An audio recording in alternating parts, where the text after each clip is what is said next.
ಎಲ್ಲರಿಗೂ ನಮಸ್ಕಾರ. ಎಲ್ಲ ಮಾಧ್ಯಮ ಮಿತ್ರರಿಗೂ ಕೂಡ ನಾನು ಧನ್ಯವಾದಗಳನ್ನು ಹೇಳ್ತೀನಿ. ಕಾರಣ ಇಷ್ಟೇ, ತಾವೆಲ್ಲರೂ ಕೂಡ ಇಷ್ಟು ಒಟ್ಟಾಗಿ ಬಂದು ನಮ್ಮ ಜಿಲ್ಲಾಡಳಿತದ ಮೇಲೆ, ನಮ್ಮ ಜಿಲ್ಲೆಯ ವ್ಯವಸ್ಥೆ ಮೇಲೆ ತಾವು ಇಷ್ಟೊಂದು ಗೌರವ ಇಟ್ಟು ನಮಗೇನು ನೀವು ಜವಾಬ್ದಾರಿ ಕೊಟ್ಟಿದ್ದೀವಿ, ನಾವು ಖಂಡಿತ ತುಂಬ ಹತ್ತಿರ ದಿನಗಳಲ್ಲೇ ಇದ್ರ ಮೇಲೆ ನಿರ್ದಾಕ್ಷಿಣ್ಯವಾದಂಥ ಕ್ರಮಗಳನ್ನು ಕೈಗೊಳ್ತೇವೆ. RTO ಸಾಹೇಬರು ಇಲ್ಲಿದ್ದಾರೆ. ಶೀಘ್ರದಲ್ಲೇ ಮುಂದಿನ ವಾರದಲ್ಲೇ, ಯಾಕೆಂದರೆ 2 ಜಾತ್ರೆಗಳಿರೋದ್ರಿಂದ ನಮ್ಮ ಜಿಲ್ಲೆಯಲ್ಲಿ ಜಾತ್ರೆಗಳನ್ನು ಮುಗಿದ ತಕ್ಷಣವೇ ಒಂದು ಸಭೆಯನ್ನು ಕರಿತೇವೆ. ಸಭೆ ಕರೆದು ಯಾವ ವಾಹನಗಳ ಮೇಲೆ ಪ್ರೆಸ್ ಅಂತ ಹೇಳಿ ಹಾಕ್ಕೊಂಡಿದ್ದಾರೆ. ಕೆಲವು ಮಾಹಿತಿ ನನಗೆ ಬರ್ತಾ ಇದೆ, ಓಮ್ನಿ, ನಮ್ಮ ಮಾರುತಿ ಓಮ್ನಿಯಲ್ಲೂ ಕೂಡ ಮಕ್ಕಳನ್ನ ಡ್ರಾಪ್ ಮಾಡ್ತಾರೆ, ಅದರ ಮೇಲೆ ಪ್ರೆಸ್ ಅಂತ ಹೇಳಿ ಹಾಕ್ಕೊಂಡಿರ್ತಕ್ಕಂಥದ್ದು ಮಾಡಿದ್ದಾರೆ. ಅಂದರೆ ಬಿಸ್ನೆಸ್ ಮಾಡ್ತಾ ಇದ್ದಾರೆ, ಅದ್ರ ಪ್ರೆಸ್ ಅಂತ ಹಾಕ್ಕೊಂಡಿರ್ತಕ್ಕಂಥದ್ದು ಕೂಡ, ಮೀಡಿಯಾ ಅಂತ ಹಾಕ್ಕೊಂಡಿರೋದು ಕೂಡ ಬಂದಿದೆ. ಮತ್ತು ನಕಲಿ ಯೂಟ್ಯೂಬ್ ಚಾನಲ್ಗಳು, ಅನಧಿಕೃತ ಚಾನಲ್ಗಳು ಇತ್ಯಾದಿಗಳು ಇದೆ ಅಂತ ಹೇಳಿ ಕಂಡು ಬಂದಿದೆ.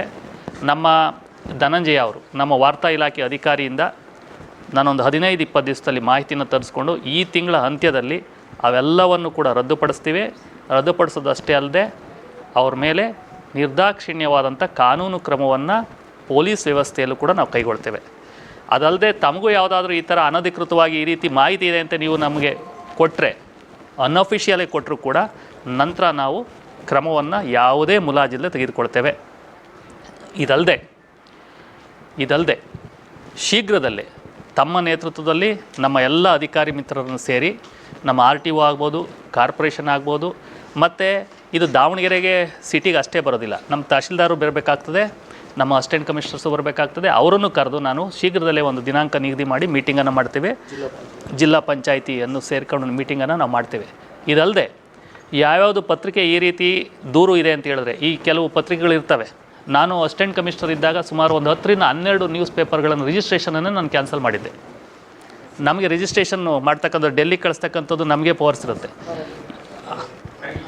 ಟೈಟಲ್ ಡಿಕ್ಲರೇಷನ್ ಆ ಥರದನ್ನು ಈಗ ಧೈರ್ಯವಾಗಿ ಹೇಳ್ತಾ ಇದ್ದೀನಿ, ನಿರ್ದಾಕ್ಷಿಣ್ಯವಾಗಿ ಹೇಳ್ತಾ ಇದ್ದೀನಿ. ಅಂಥ ಟೈಟಲ್ ಡೀಡನ್ನು ನಾವು ಕೂಡಲೇ ರದ್ದು ಕೂಡ ಪಡಿಸ್ತೇವೆ. ಆ ಥರದ್ದು ಗಮನಕ್ಕೆ ಬಂದರೆ ನಾವು ಇಲ್ಲೀಗಲ್ಲಾಗಿ ಅನಧಿಕೃತವಾಗಿ ಫುಟ್ಪಾತ್ ಮೇಲೆ ನಮ್ಮ ಸರ್ಕಾರಿ ಜಾಗದಲ್ಲಿದ್ದಂಥ ಎಲ್ಲ ಹೋರ್ಡಿಂಗ್ಸು, ಫ್ಲೆಕ್ಸು, ಬಂಡ್ಸು ಇವೆಲ್ಲ ತೆಗೆದಿದ್ದೇವೆ.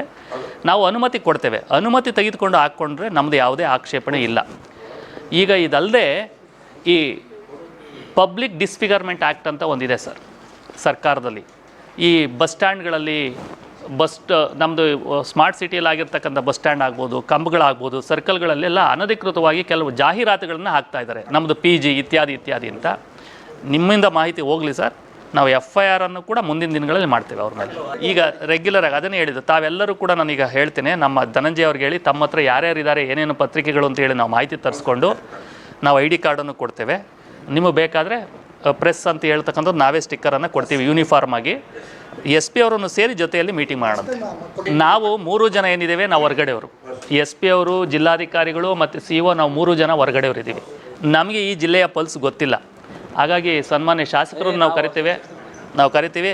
ನಿಮಗೂ ಇರ್ತದೆ. ನಾನು ಅದೇ ಹೇಳ್ತಾ ಇದ್ದೆ, ಎಷ್ಟೋ ವಿಚಾರಗಳು ನಮಗೆ ಗೊತ್ತಿರೋದಿಲ್ಲ, ತಮಗೆ ಮಾಹಿತಿ ಇರುತ್ತೆ, ಚೆನ್ನಾಗಿ ಅಧಿಕೃತವಾದ ಮಾಹಿತಿ ತಮಗಿರ್ತವೆ. ಹಾಗಾಗಿ ತಮ್ಮನ್ನು ತೆಗೆದುಕೊಂಡು ಶೀಘ್ರದಲ್ಲಿ ಇನ್ನು 15 ದಿವಸದಲ್ಲಿ ನಾನು ಮೀಟಿಂಗ್ ಕರಿತೇನೆ.